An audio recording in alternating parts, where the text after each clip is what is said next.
चंडी पाठ करते हैं, मतलब दुर्गा सप्तशती का पाठ करते हैं, लेकिन कभी कभी भक्त ये नहीं जानते हैं कि चंडी पाठ करने की विधि क्या है। अक्सर लोग गलत विधि से भी कर सकते हैं, तो उनको ये संशय रहता है कि किसी गुरु के अभाव में या किसी जानकारी के अभाव में वो पाठ करना शुरू कर देते हैं, लेकिन उसकी जो विधि है वो उसको नहीं मालूम, क्योंकि चंडी पाठ के दुर्गा सप्तशती के बहुत से मंत्र ऐसे हैं जो कीलित किए गए हैं।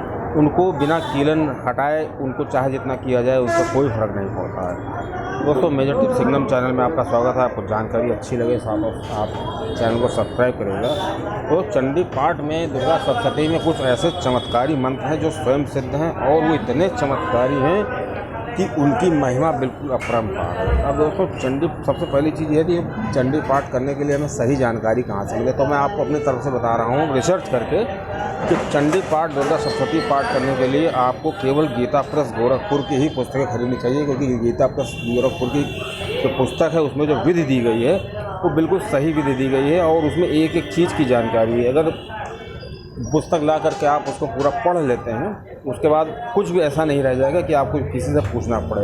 लेकिन अगर फिर भी किसी से पूछना पड़े तो आप जानकारी ले सकते हैं, लेकिन मेरा जो अनुभव है, पूछने से खाली कन्फ्यूजन बढ़ेगी।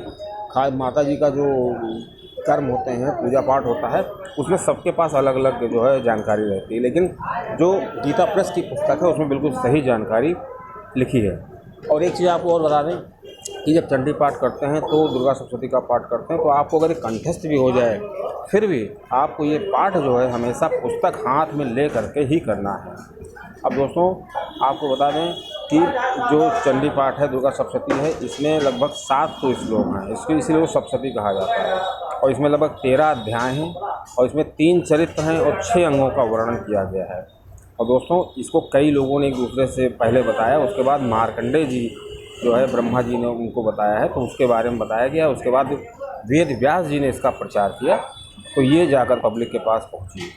अब दोस्तों, अश्विनी मास के शुक्ल पक्ष में प्रतिपद को जो नवमी होती है, उसमें दुर्गा सप्तशती का जो पाठ करना बहुत ही शुभ रहता है। अब दोस्तों, ये इतना सिद्ध है कि इसके फ़ायदे बताना बहुत ही ज़्यादा आपको कम पड़ जाएगी, वीडियो कम पड़ जाएगी।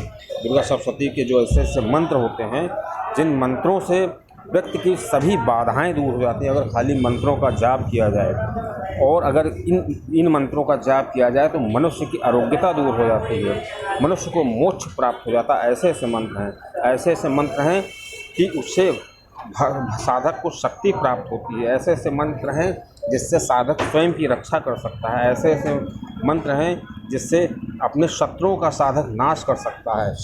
साधक अपने दुखों का नाश कर सकता है।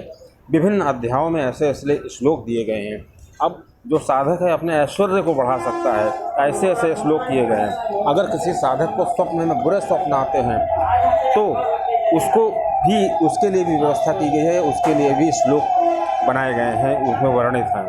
अब दोस्तों, अगर किसी साधक को कोई बाधा है, कोई संकट है, तो उसके लिए भी मंत्र है। अगर किसी का ब्याह देर में हो रहा है, ब्याह नहीं हो पा रहा है, तो उसके भी बात किया गया है। दोस्तों, अब आपको बता दें कि दुर्गा सप्तशती के जो अध्याय हैं, 13 अध्याय, कुछ अध्याय बहुत महत्वपूर्ण हैं। जैसे कि उसका जो अध्याय है एक, उसमें श्लोक दिए गए हैं। 11वां अध्याय है, उसमें श्लोक 10, 11, 12, ये तीनों बहुत ही चमत्कारी हैं। ये इतने चमत्कारी हैं कि जो काली जी के परम भक्त थे श्री रामकृष्ण परमहंस, उनकी जब भी आरती होती है आज भी, तो हर प्रार्थना में उनके इन तीनों श्लोकों को आरती के प्रथम उसमें बोला जाता है।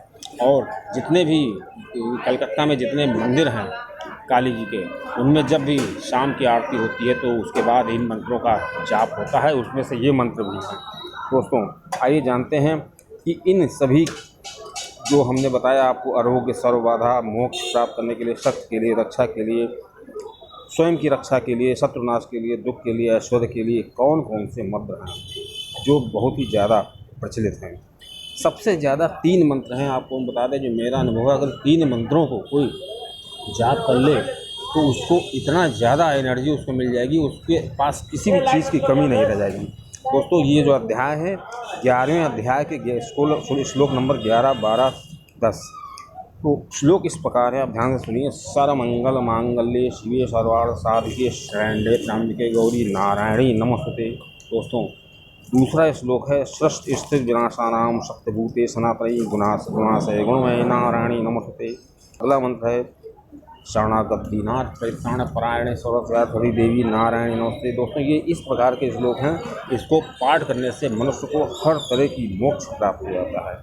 अब दोस्तों आपको हमने बता दिया कि इनका कितना महत्व है। अब आपको ये बता दें कि ये जो मंत्र हैं ये आज भी इतने प्रामाणिक हैं कि इनसे भक्त को हमेशा कुछ न कुछ अच्छा मिलता है। अब दोस्तों आपको ये चीज़ बता दें कि जो अध्याय 11 है इसका श्लोक 24, इससे मनुष्य का भय विनाश होता है। वो मंत्र इस प्रकार है, सर्वस्वरूपे सर्वेशे सर्वशक्ति सर्वेशे भयभक्ताय देवी दुर्गे नमोस्तुते। अब दोस्तों आपको बताएं कि ये जो मंत्र हैं ये शापित भी हैं, तो इन मंत्र को शापित से मुक्त करने के लिए अर्गला श्लोक का पाठ किया जा सकता है, या इन मंत्रों के जब 1.25 लाख पाठ हो जाते हैं तो ये अपने आप से कीलन मुक्त हो जाते हैं। अब दोस्तों आपको बता दें कि रोग को नाश करने के लिए दुर्गा सप्तशती में क्या व्यवस्था की गई है। तो रोग को नाश करने के लिए जो मंत्र है वो 11वें अध्याय में श्लोक नंबर 29 है। वो मंत्र इस प्रकार है, ध्यान से सुनिए। रोगान शेषान अपहंत तुष्टा रुष्टा कामान भूषण कुमार सीतान विभिन्न नारायणाम कौनसाम हायस्तान प्रयांति। अब दोस्तों आपको बता दें कि जो मनुष्य अगर अपनी मृत्यु से भय में चाहता है कि उसको मृत्यु का कोई ज़्यादा उसको डर न हो, तो उसके लिए तो आपको पता ही है, त्र्यंबकम यजाम है सुगंधिम पुष्टिवर्धनम ऊर्ध्वारोगंधनान मृत्युं मोक्षे मार्तात्, इस मंत्र को वो पाठ कर सकता है। अब अगर भक्त अपनी स्वयं की रक्षा चाहता है तो उसका भी वर्णन सप्तशती में किया गया है। वो श्लोक इस प्रकार है, शूलेन पाहिनो देवी पाए खाड़गेन चाम के घंटा सुने न पाए चाप जाने सुने चा। दोस्तों ये श्लोक अध्याय 4 का 24वां। बाधाओं से मुक्त करने के लिए, किसी भी तरह की कोई बाधा न हो और सर्व कल्याण के लिए अध्याय 11 में यश दिया गया है। वो बहुत ही फेमस है, आपने सुना भी होगा।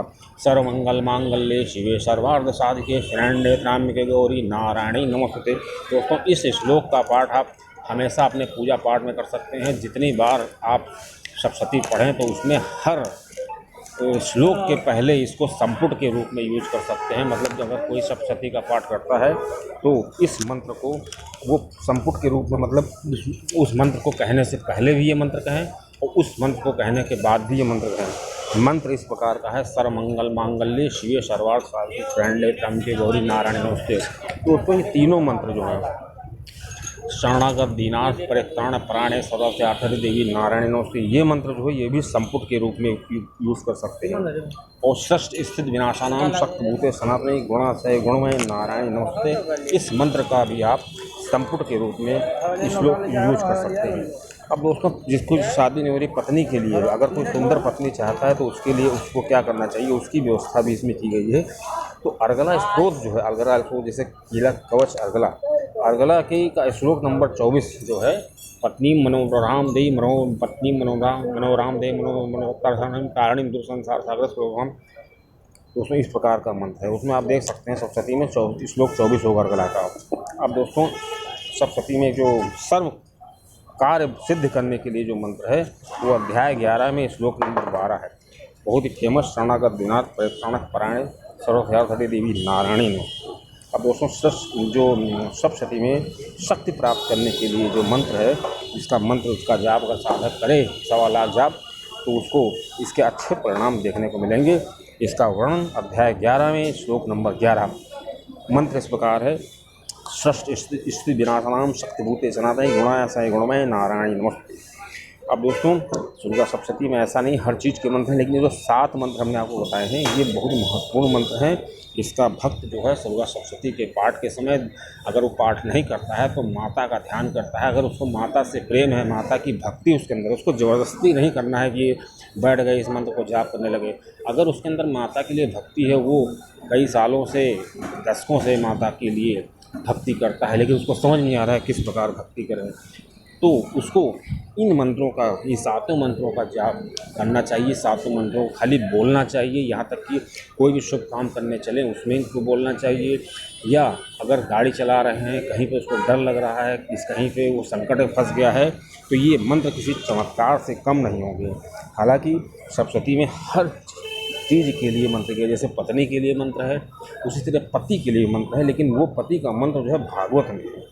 अब दोस्तों बाल रोग के लिए मतलब कोई बाल बच्चा बीमार है उसके लिए मंत्र दिया गया है अध्याय 11 में श्लोक नंबर 27, उसको आप देख सकते हैं। और दोस्तों शत्रुनाश के लिए अध्याय 1 श्लोक नंबर 14 में ये मंत्र का वर्णन किया गया है। और दोस्तों अगर किसी को विद्या चाहिए और वो विद्या इतना धन अपना दिमाग तेज करना चाहता है तो अध्याय 5 में श्लोक नंबर 16 में इसका वर्णन किया गया है। कोई भक्त अगर इस श्लोक का जाप करता है तो उसको अच्छे परिणाम देखने को मिलेंगे। दोस्तों हमको आशा है कि आप